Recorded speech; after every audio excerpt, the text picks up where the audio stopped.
all my fellow classmates and my beloved Dr. Pano, of course. So I hope all of you are in the ping of health, just like my class today. Okay? So, for today, we're going to talk about personality disorder, specifically into cluster A. But before that, I would like to give a brief introduction about what is personality disorder itself. Okay, so move on to the next slide. What is personality disorder? Personality disorder are typically referred to as a class of personality types which deviate from contemporary social expectations. As we know, the social I usually have this what is normal, what is not normal, right? So, and it is also characterized by relatively stable pattern on maladaptive traits and behaviors. It must be stable pattern on the maladaptive traits. Okay. In general, individuals diagnosed with personality disorder are classified based on the traits that tend to cause them to feel and behave in socially dysfunctional ways. Okay. It means that the behavior must usually diverge from their usual normal behavior. Okay, and these traits are often an extreme deviation from the way an average person in a particular culture perceives, thinks, feels, and relates of others. According to APA, these presumably enduring patterns of behavior generally stable and pervasive across contexts and are often congruent with inner experiences. It means that a person with personality disorder usually behave in a way how they feel. It is their outer projection of their inner experience. Okay? And it is therefore subjectively perceived by the individual as appropriate or normative. Okay? Personality disorder, I use PD, are long-standing patterns of maladaptive behavior. They usually become apparent in adolescence or early adulthood, although sometimes they can start in childhood. Personality disorder in children, adolescents, they sometimes call it conduct disorder. However, most conduct disorder in children do not lead to personality disorder in adulthood. According to this journal from Estenberg, if I'm not mistaken, the risk of suicide in someone with personality disorder is about 3 times than average normal people. Somehow, personality disorder is controversial diagnosis because they are very deep-rooted. It's so hard to treat, but people can help to manage their difficulties, which means that a person with borderline, antisocial, personality disorders, and more, it is very hard to find a how to say a really effective intervention for them to treat to make them to become normal again. But somehow, identifying this will help them to manage their difficulties in adjusting for their survival of life. Okay. So there are few efforts to screen for personality disorders. Why is it important for us to screen for personality disorder? Why can't we just have an interview and straight away diagnose a person with personality disorder? There is a reason why. Because we need to be a very evidence-based and precise in diagnosing people with personality disorders. Because personality disorders have many comorbidity, which means that I will explain about comorbidity later, but I just want to say that, and because of this comorbidity, it is very important for us to properly, concisely, precisely, and carefully diagnose and screen people with personality disorders, usually by using interview method and self-report method. Okay. As I listed there are a few of general assessment for personality disorders. Okay, let's take a look one by one. So I'm going to make a brief explanation about each of these, and maybe later you can Google or find information by yourself if you intend to use it in future. Okay. So the first one is International Personality Disorder Examination, which are called IPDE. IPDE is majorly used in mental health setting, in hospitals. Okay. So, it is a semi-structured instrument, IPD, which derives from 18 personality disorder categories. Okay? So, for this IPDE, it provides definite, probable, negative diagnosis for each personality disorder. It contains interview questions to assess either the DSM-4 and either the 11 DSM-4. For now, they use it the DSM-4. I couldn't find the latest one. And the 10 categories of ICD-10 personality disorder.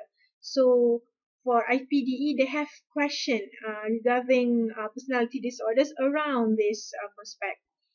Okay, personality assessment schedule are also one of the general assessment for personality disorder. I'm not going to touch much on that because it is now not for current trend, it is not really being used. Okay, and then the third one is personality disorders examination revise, which is PDER.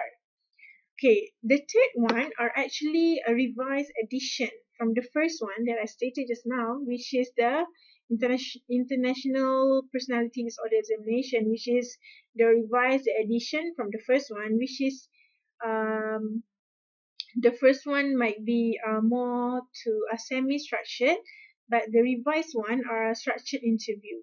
Okay, so the fourth one is the personality disorder interview 4. We call it PDI 4. Okay, it is a semi-structured interview for the assessment of 10 personality disorders. Okay, as we know, there are in the DSM-5 there are 10 personality disorders. Okay, so this disorder are basically can it can basically diagnose all 10 personality disorder, but not the severe one. Okay, because after this I'm gonna give you assessment according to each personality disorders in cluster A, the more specific one. Okay, and then for structured clinical interview for DSM-4 personality disorder, it is the semi-structured interview that assess personality disorder in personality disorder criteria using question about relationship, about interests, about activities and emotions. These measures emphasize trait functioning, states, moods, or behaviors induced by external stimuli. Okay? So, the last one, structured interview for DSM personality disorders revised, SIDPR. Okay? This is widely used to diagnose the presence of 10 personality disorder, just like I mentioned earlier. Okay, so let's move on to the next one. Okay, so do you have any idea what is general personality disorder? So, general personality disorders, according to DSM-5, is an enduring pattern of inner experience and behavior that deviates markedly from the expectations of the individual's culture. Okay, so this pattern is manifested in two or more of the following areas. So these are few of the following areas. Okay, you might take a look later in the DSM. And then the pattern also inflexible and pervasive across a broad range of personal and social situations, and so on and so forth. Okay, now let us focus on cluster of personality disorder. There are three clusters, which is cluster A, cluster B, and cluster C. Okay, there are 10 personality disorders generally in mental health disorders, which is for cluster A, paranoid, schizoid, and schizotypal. Okay, for paranoid, schizoid, and schizotypal, cluster A personality disorder, I will cover more on this slide. Okay. But before I go deep into personality disorder cluster A, let me give you an idea what are the facts and the statistics, the prevalence of personality disorder, the ongoing trends currently. So, the prevalence of personality disorders are about 0.5% to 2.5% of the general population. Somehow, the rates are higher in inpatient and outpatient settings. The origins and cause of personality disorders are said to begin in childhood, and it tends to run into a more chronic course if untreated. The comorbidity rates are high for personality disorders. Usually anxiety, depression, somatics, and so forth. I will explain later in the comorbidity section. So, for gender distribution and gender bias in diagnosis, well, it exists in the diagnosis of personality disorders. Such bias may be a result of criterion or assessment gender bias. Okay, now let's look at this diagram. It is an example of personality disorder hospital admission in UK. Okay, so this graph is about UK 2009 to 2010 personality disorder hospital admission. Okay, as we can see, the highest rate is emotionally unstable borderline personality disorders, 6,776 admissions, okay, which is extremely high.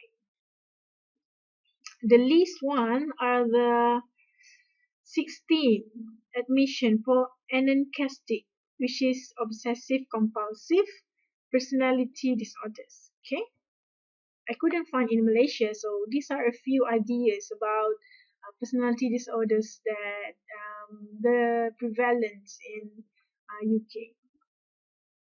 Okay, let's move on to comorbidity. What is comorbidity? Usually, when you read a case study, they say that the patient, for example, patient diagnosed with antisocial personality disorder, comorbid with da da da da.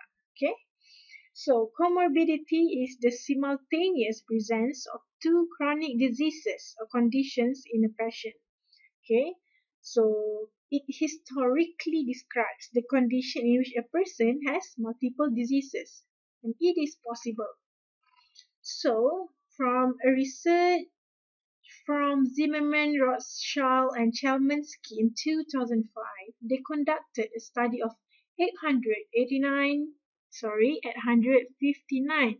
psychiatric outpatients and assessed how many had one or more personality disorder. And the table in that research shows that the odds that a person with a particular personality disorder would also meet the criteria for other disorders. For example, a person received diagnosis of paranoid, schizotypal, antisocial, narcissistic, avoidant, and dependent personality disorder at once. Okay, it is possible. Okay, now moving on to clustering. Let me have a drink first.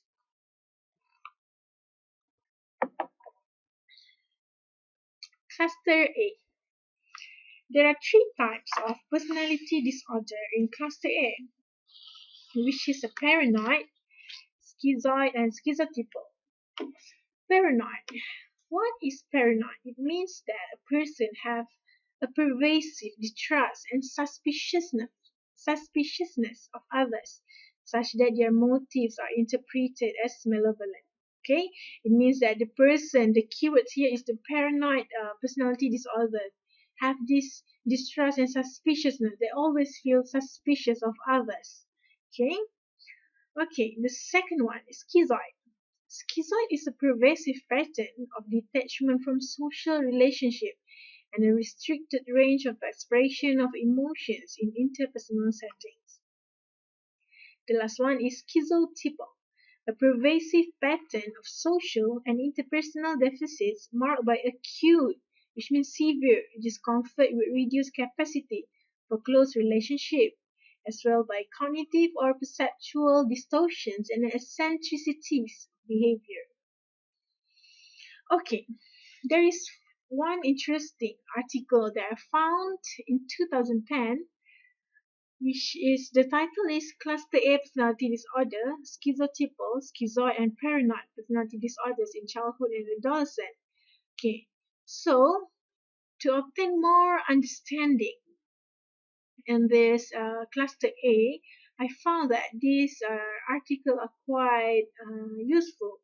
Okay, it is marked that cluster A are usually known by odd and eccentric behavior, which means they have this weirdness. Okay, the surface diagnosis, you can say that you may see that a patient came into your office with this.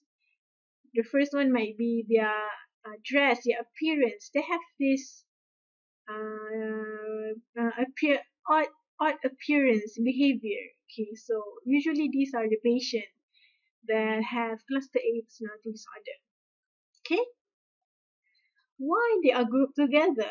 Is there any significant reason why? Okay, why antisocial is in group B? Why narcissistic is in group B? Why it's not in group A? Why group A is not in group C? Okay, why? Why are they grouping all of these personality together? There are reasons. It is because, according to article, of common pattern in symptomatology and shared genetic and environmental risk factors. It means that these three behaviors usually initiate a symptom that are quite similar or overlap in one another. Okay? And then shared genetic and environmental risk factors. A person with schizoid and schizotypal and paranoid have this tendency that they have somehow shared genetic, maybe genetic in terms of their chromosomes, and then environmental risk factors. These risk factors from genetic and environmental contribute to these three disorders interchangeably. Consider as the more severe personality disorder, cluster A are assumed by many to be resistant to treatment. Okay, it is because they are sometimes considered as the more severe PD because you heard the word like schizotypal, schizoid, paranoid. It is sound very schizophrenic form. It sounds very psychotic in nature, the sound itself. So somehow people consider them as more severe personality disorder. Okay. So, individuals diagnosed with this personality disorder have been noted to see the world as being out of line rather than themselves being out of sync with the world around them. They feel that other people are out of line rather than aware that they are the one who are out of sync. Okay, and as a result, from this article, they found that others generally consider these individuals, which means the cluster A personality disorder individuals, to be overly self-centered. It means that they're leading to significant difficulties in the initiation and maintenance of relationship. Most of their concern is about themselves. It's about themselves, not about others, not about their partners, not about their families. Okay. Okay. I provide here supportive video explaining cluster A's. I found it very interesting, brief and concise. So do watch if you have free times. Okay, it will give you more understanding in understanding cluster A. Okay, so let us look one by one. For paranoid, Okay, what happened to people that paranoid? They are excessively mistrustful and suspiciousness of others without any justification. Okay, you must understand and you must remember that people with paranoid they're excessively been very suspicious, but they usually did this without any justification. Let's say if normal people are suspicious of their husband cheated on them, maybe because they see WhatsApp having said that there are other girls texting with the husband, that there are justification the wife having this suspiciousness, right? But people with paranoid, they're suspicious without this just without any justification. They're somehow assuming that other people are out to harm or trick them. Therefore, it is very hard to find people with paranoid personality disorder to confide with others. Everything related to them are very confidential. Okay, alright. Individuals diagnosed with PPD, short form for paranoid personality disorder, are hesitant to confide in others, and they are hostile when feeling schemed against, and they are excessively concerned about confidentiality. They are overly jealous about the faithfulness of partners and have a tendency to blame others or have difficulty in considering alternative perspective, which means that usually if they have alternative perspective means that it is possible for normal paranoid for normal person to consider alternative experiences if they encounter any problem, but for PPD it is very difficult for them. That is the only safest way to consider. Okay, and recent research by Estenberg 2010 has suggested that like schizotypal personality disorder, paranoid can also be characterized as being multidimensional rather than single person.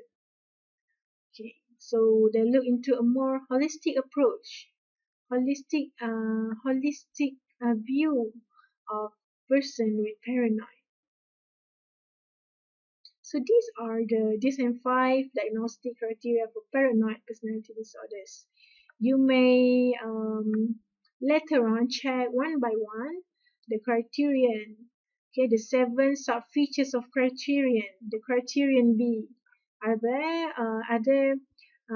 these criterion match with their symptoms? Okay. Okay. Let us look on the prevalence of PPD, paranoid personality disorder.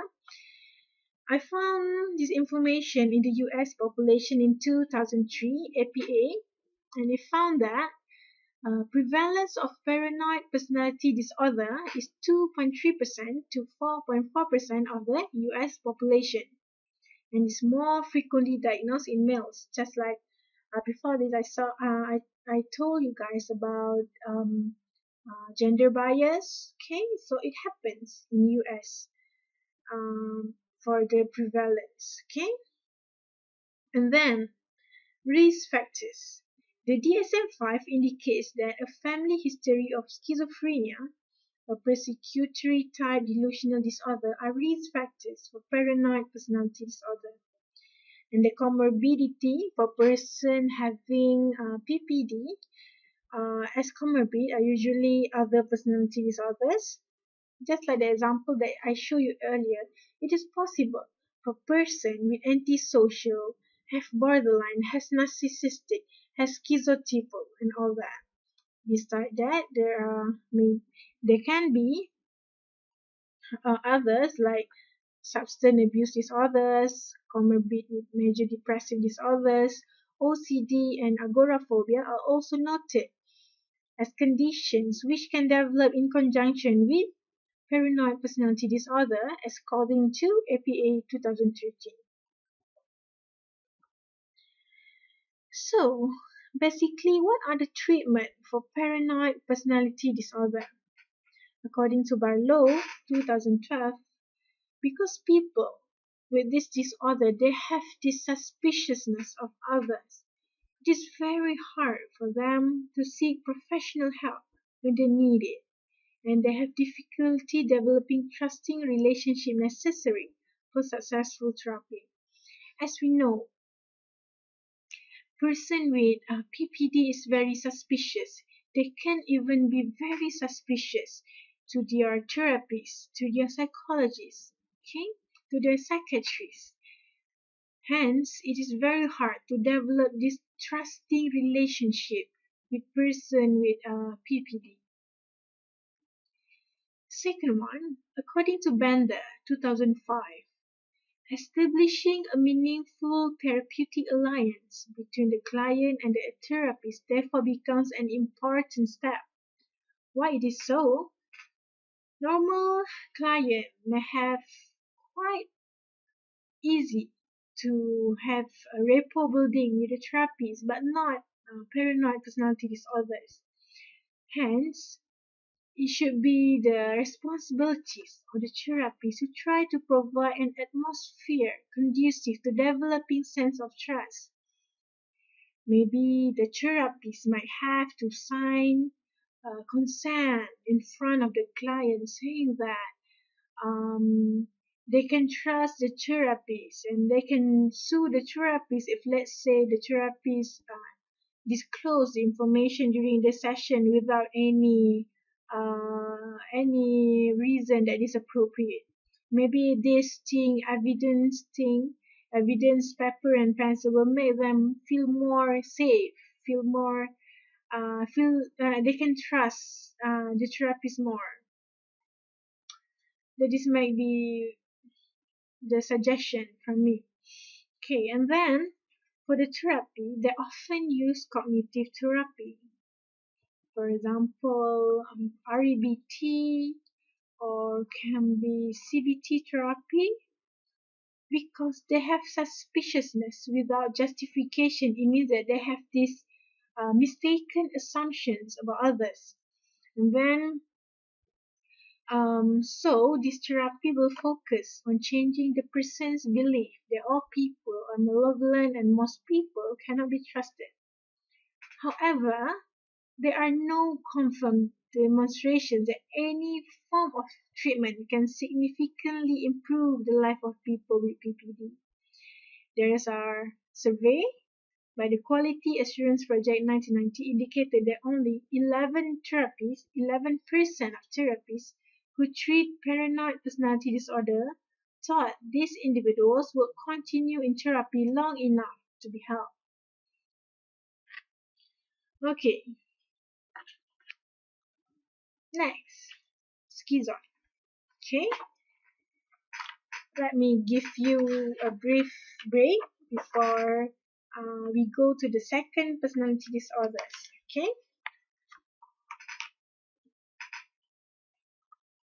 schizoid personality disorder. People with schizoid show a pattern of detachment from social relationships as if they not belong to the community. They feel that they not belong to the family, to friends. And they have this limited range of emotions in interpersonal situations. They are seen by others to be very cold, by distant themselves, and indifferent to other people. They seem aloof. Besides, people, as you look at here, who make diagnosis for schizoid personality disorder tend to organize their life in a manner that result in very limited reaction with others. Generally, as you can see, people with schizoid, they tend to select this occupation or job that require little social connectedness, even if the position itself fall below their level of ability and they fall below their level of achievement. Let's say a person with schizoid personality disorder, rather than choosing high paid salary in a front desk counter, um, but rather they choose to have job maybe dealing with objects, with machines, in the office. Okay, thinking of themselves as observers rather than as participants in the world around them. They think them as a person who observe others. They didn't include themselves as part of the world around them. So individual with schizoid personality disorder manifest tendency to sacrifice intimacy in order to perceive the autonomy that is required to maintain beliefs of self-sufficiency and independence. It means that they are willing to sacrifice their relationship with significant others so that they got this autonomy feeling so they can reinforce their belief that they are enough of having just themselves, which is called self-sufficiency, and they want to cultivate this independence in them. They believe that the more they sacrifice others, the more they sacrifice relationship, the more independence and the more good they are. Okay, so as you can see, this is the DSM-5 diagnostic criteria for schizoid personality disorder. Okay, so let's look at the risk factors. Why are people with schizoid tend to have this isolation and detachment from others? So, as been stated here, there are a number of risk factors that can enhance an individual's chance of developing schizoid personality disorders, according to Mayo Clinic 2013. These factors focus on situations surrounding the individual's childhood experience as well as heritability. So, an individual risk is increased if they have any relatives who has either had or has SPD, which is schizotypal personality disorder.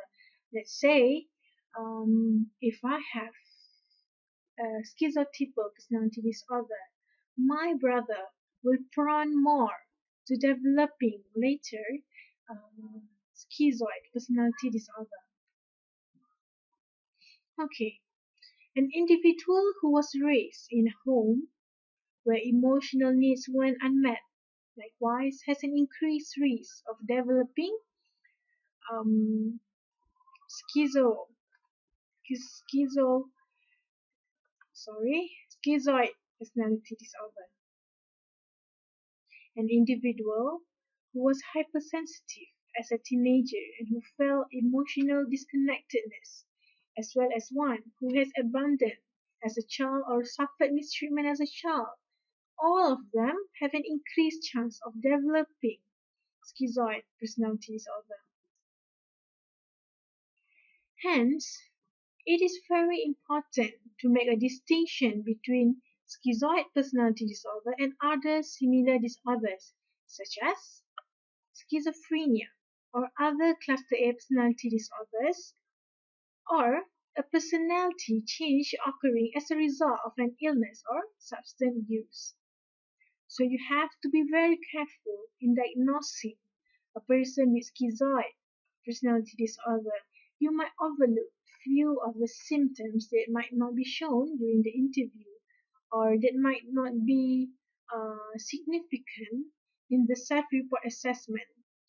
So, I mean that you only take the interview by using your clinical judgment. You would say that the person has schizoid, but to confirm the diagnosis, you need to have assessment or an inventory to confirm your diagnosis. It is stated there, according to Neurestin, Lukács, Chimpan, and Taran 2012, unlike schizophrenia, schizoid personality disorder does not involve hallucinations. Remember this, and patients tend to be successful in the work environment. So these are few of the distinctive criteria to be seen when you deal with patients with schizoid.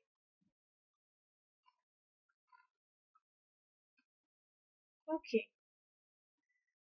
While individuals with schizotypal personality disorder tend to experience anxiety as a result of social paranoia, those with schizoid experience anxiety as a result of not wanting any close relationship.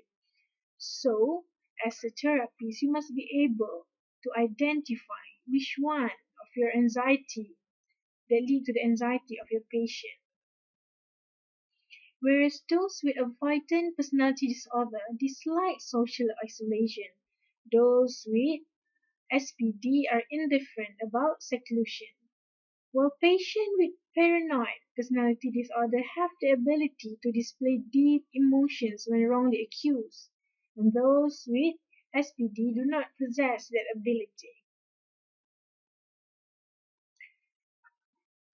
I want to mention here that in this slide, the SPD are, for this slide only, it is referred to actually schizoid personality disorder. Okay. Complications.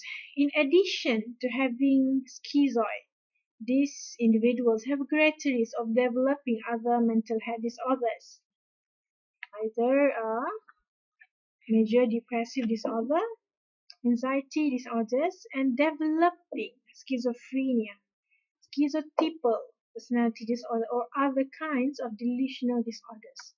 So, it is possible that in later time, a person with schizoid personality disorder, if remain untreated, they will be more prone to this to develop other mental health disorders. So, how about the treatment for schizoid personality disorders? As like paranoid, schizoid somehow are also extremely difficult to be treated like Hagi. It is because it is very rare for a person with this disorder to request treatment, except in response to a crisis such as extreme depression or losing job. Why is it so? As I mentioned earlier, a person with schizoid personality disorder, they tend to have this detachment from social, and the therapist itself can be one of the social that they do not want to engage in contacts. So that is why it is very rare for a person with schizoid asking for help. Next, therapists often begin treatment by pointing out the value in social relationship. Hence, the person with the disorder may be taught the emotion felt by others to learn empathy. They must have this sense of others in themselves in order for them to value the relationship. Apart from that, because of their social skills were never established or have atrophied through the lack of use, let's say a people with schizoid engage in a studies in a job that usually doesn't have much interaction on others. They choose to do so, so they usually have this difficulty in social skills. So that's why for treatment for schizoid personality disorder, they often receive and suggested to have social skills training. Okay, in the social skills training, the therapist will take the part of a friend or significant other in a technique known as role playing to establish and maintain social relationships. Role playing, modeling, all that are very cool techniques to be used for the patient to experience an imagination of engaging with others. Okay? They might have shared their worriness, their feelings of why they actually doesn't want to engage with others. So this might help in the session where the therapist become a friend or maybe become the significant others that they usually avoid. They can learn. They can learn the techniques to establish and maintain social relationships. So, as I mentioned earlier, in the first of the presentation that I will discuss to you and share to you what are the assessment specifically for paranoid personality disorder and schizoid personality disorder. Why I clump these two personality disorder? Because there are quite limited literature available for PPD and schizoid personality disorder. Hence, but this personality disorder can be measured only by self-report inventories that are designed to measure the defining symptoms of a range of personality disorders. So I summarize the assessment which I found in the article about the specific assessment for personality disorders, the schizoid, and the paranoid. So as we can see here, there are three. The first one is Paranoia scale of the personality assessment inventory. This scale actually assesses broad construct of personality and psychopathology. The second one is the Paranoia scale. It is a 20-item self-report questionnaire which are designed for non-clinical population. These scales are actually derived from the item in the MMPI, the Multiphasic Personality Inventory. A very famous inventory in diagnosing a person with personality disorders, specifically paranoid and schizoid. It is called Million Clinical Multi-Axial Inventory 2. Okay, in this inventory, it is used to measure both paranoia and schizoid related symptoms. Hence, it is a very distinctive assessment for you if, let's say, you have a patient showing symptoms of schizotypal and schizoid. Okay, so you may use this inventory to look if, let's say, this person shows more significant symptoms in the multi-million clinical multi-axial inventory. Okay, as a brief, it is a 175 item on a scale of true or false item. It is a self-report questionnaire measuring symptoms that map onto the personality disorders. Okay, so before this, we have discussed two of personality disorder in cluster A. Now, let us move on to the last one, which is called schizotypal. I hope I pronouncing it correctly. Okay. As a brief explanation, people with schizotypal are typically socially isolated, like those with schizoid. They behave in ways that seem unusual to many of us, and they tend to be suspicious and to have odd beliefs. As you can see, there are many overlapping symptoms of schizo and paranoia in schizotypal. But somehow you can see that odd behavior and appearance, just like in the picture, I hope it's correct. If let's say they purposely do that without any intention, they might have shown an odd appearance, I would say, for the characteristic of people with schizotypal personality disorders.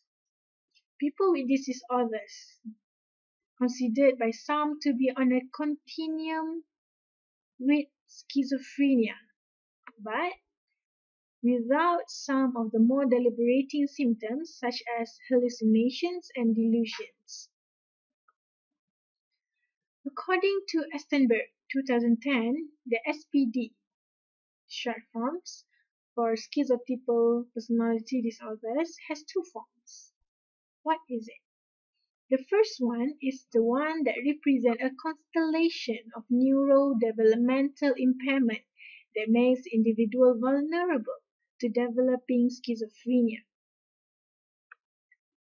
On the other hand, the second form is characterized by more psychosocial differences and greater symptoms variability. it can be concluded that schizotypal might have two forms. Okay, based on previous literature stated that three main factors of schizotypal personality disorder, which is cognitive, perceptual, interpersonal disorganization, remain constant, which means that before this, as we know that patients with SPD are usually have these factors, which is the cognitive, perceptual, interpersonal, and disorganization. But current research it shows that actually the severity, either mild, moderate, or severe, of the symptoms vary depending on the age and sex. According to this article, schizotypal features also shown few similarities with features of Asperger's disorder in non-clinical individuals. Hence, I stated again, I re-emphasize again that it is very important for all of you to actually come up with a good interview method and self-report method to identify, to differentiate between these two. Okay, so what are the assessments? As I mentioned just now, we need to be very critical in deciding which of the disorder are our patient inhibit. Okay, for schizotypal personality questionnaire, it is developed to measure during this time DSM-4-TR symptom criteria for schizotypal personality disorder. It is a self-report measure assessing multidimensional schizotypal symptoms. How about Wisconsin Schizotypy scales? Okay, it is sometimes also known as Chapman scale. I hope I pronounce it correctly. Okay, so what is the Wisconsin Schizotypy scale? According to one article, it is told that the Wisconsins are actually to those with elevated level of schizotypal, which means that a person showing more symptoms of, like just now, more symptoms in behaving unusually, dress unusually, very odd beliefs, you might want to use the Wisconsin Schizotypy scales. It is a self-report questionnaire on the basis of true or false scale. It has been suggested that the Wisconsin Schizotypy scales to be very reliable and valid measure for assessing risk for psychosis. Well, yes, it does not map directly onto symptoms of schizotypal personality disorders, but rather follow characterization of schizotypal proposed by Paul Mill, 1964. So these are the DSM-5 diagnostic criteria for schizotypal personality disorder. You might be sure of the description of what to differentiate between all these three clusters A, personality disorder. So as you can look, there is a, a pervasive pattern of social and interpersonal deficits marked by acute discomfort and reduced capacity for close relationship, as well as by cognitive or perceptual distortions and eccentricities of behavior, beginning by early adulthood and present in a variety of contexts as indicated by 5 or more of the following: ideas of reference or beliefs, magical thinking, unusual perceptual experience, including bodily illusion, so on and so forth. So, what are the cause, or people call it the risk factors, for schizotypal personality disorder? Well, SPD may first appear in childhood and adolescence with solitariness, poor peer relationships, social anxiety, underachievement in school, hypersensitivity, peculiar thoughts, language, and bizarre fantasies. So they might have all this during their childhood.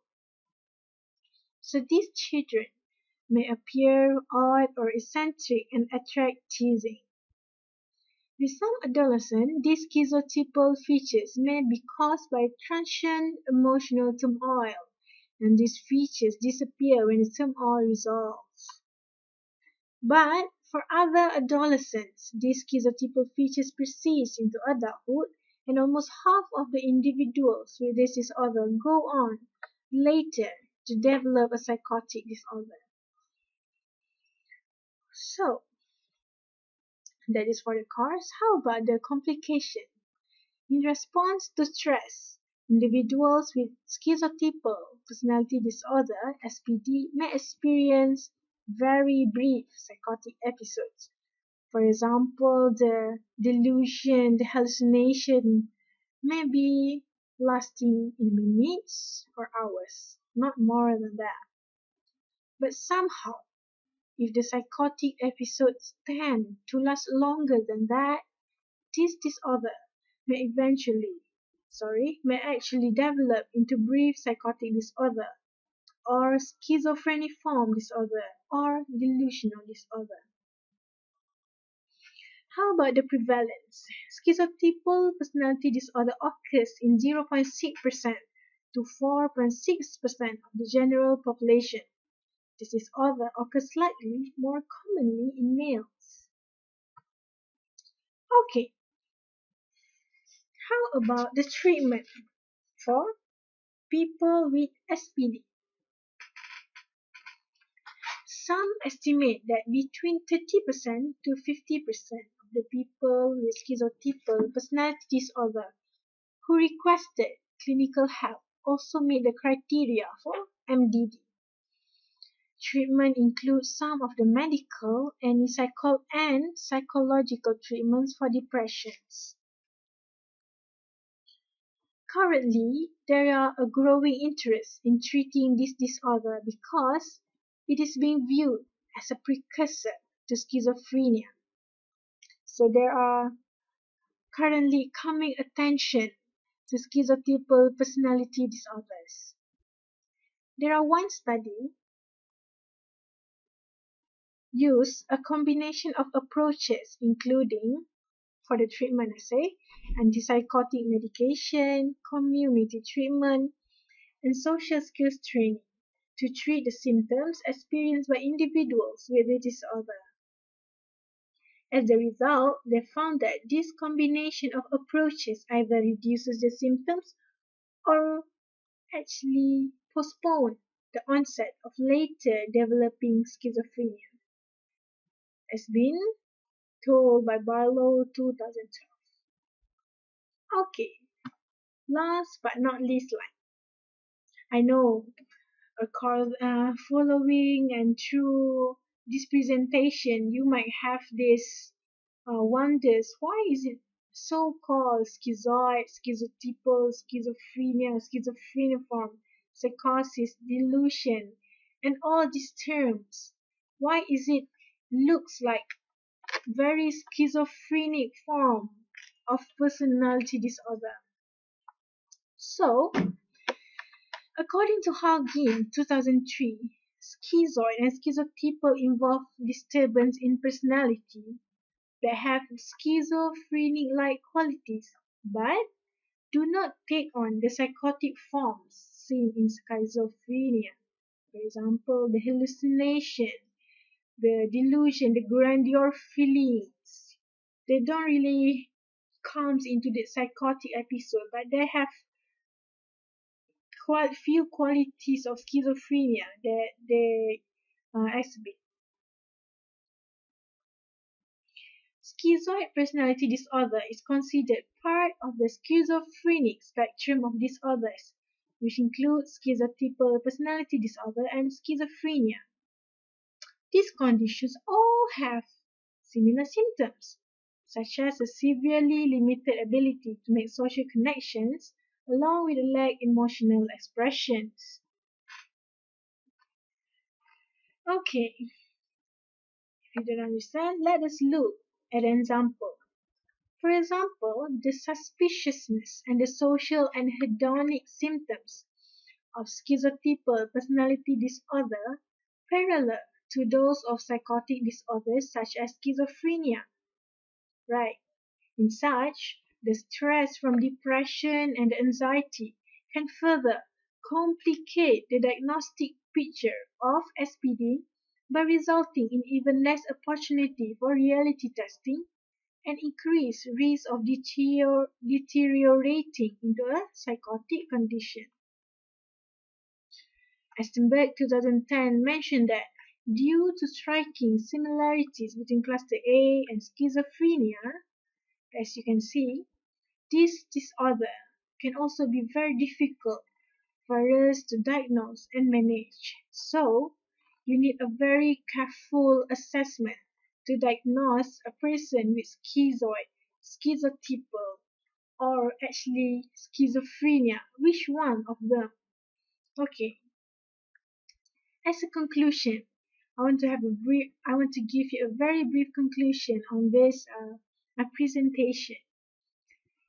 As I mentioned earlier, schizoid, schizotypal, and paranoid are three of the personality disorder in cluster A. You may want to understand more, to understand the symptoms, the cause, the risk factors, and other additional readings that you might want to see either in YouTube or any other website or books. So, for this disorder, you may want to look deeper, as what I always emphasize, the assessment of cluster A personality disorder as also to others. But for this presentation, I want you to be very careful in diagnosing a patient with personality disorder, because personality disorder have quite a symptoms that overlap between one another. So how do you differentiate, for example, OCD with OCPD, obsessive compulsive disorder with obsessive compulsive personality disorder?